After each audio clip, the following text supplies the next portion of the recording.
ഛത്തീസ്ഗഡിൽ അറസ്റ്റിലായ 2 മലയാളി കന്യാസ്ത്രീകളുമായി ബന്ധപ്പെട്ട് ഉയർന്ന വിവാദങ്ങൾ കേരളത്തിലെ രാഷ്ട്രീയ മതമേഖലകളിൽ പുതിയ ചർച്ചകൾക്ക് തിരികൊളുത്തിയിരിക്കുകയാണ്.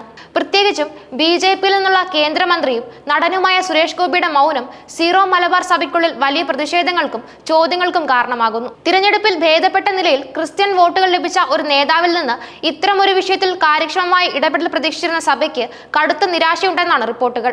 ഛത്തീസ്ഗഡിൽ നടന്ന സംഭവങ്ങളിൽ സുരേഷ് ഗോപി ഒരു പരസ്യ പ്രസ്ഥാനം നടത്താതിരുന്നത് സഭാ നേതൃത്വത്തിലും വിശ്വാസികൾക്കിടയിലും കടുത്ത അതൃപ്തിക്ക് കാരണമായിട്ടുണ്ട്. മലയാളി കന്യാസ്ത്രീകൾ ജാമ്യം ലഭിച്ച ശേഷവും വിവാദങ്ങൾ തുടർന്നപ്പോഴും അദ്ദേഹം പ്രതികരിക്കാൻ തയ്യാറായില്ല. ബി.ജെ.പി സ്ഥാനാർത്ഥിയെ മത്സരിച്ചപ്പോൾ ക്രിസ്ത്യൻ വോട്ടുകൾ സുരേഷ് ഗോപിക്ക് വലിയ പിന്തുണ നൽകിയിരുന്നു. അതുകൊണ്ട് തന്നെ സമുദായം ഒരു പ്രതിസന്ധി ഘട്ടത്തിൽ നിൽക്കുമ്പോൾ അദ്ദേഹത്തിന്റെ മൗനം വലിയ രാഷ്ട്രീയ പ്രാധാന്യത്തോടെയാണ് വിലയിരുത്തപ്പെടുന്നത്. ഈ വിഷയം ചർച്ച ചെയ്യാൻ ബി.ജെ.പി സംസ്ഥാന അധ്യക്ഷൻ രാജീവ് ചന്ദ്രശേഖർ CBI അധ്യക്ഷൻ മാർ ആൻഡ്രൂസ് താഴത്തിനെ സന്ദർശിച്ചിരുന്നു. ഈ കൂടിക്കാഴ്ചയെക്കുറിച്ച് മാധ്യമങ്ങൾ ചോദിച്ചപ്പോൾ കാര്യങ്ങൾ MPയെയും കേന്ദ്രമന്ത്രിയെയും അറിയിച്ചിട്ടുണ്ടെന്ന് മാർ ആൻഡ്രൂസ് താഴത്ത് പ്രതികരിച്ചു. എന്നാൽ സുരേഷ് ഗോപി വിളിച്ചിരുന്നോ എന്ന ചോദ്യത്തിന് അദ്ദേഹം വ്യക്തമായി മറുപടി നൽകാത്തത് സംശയങ്ങൾക്കിടയാക്കി.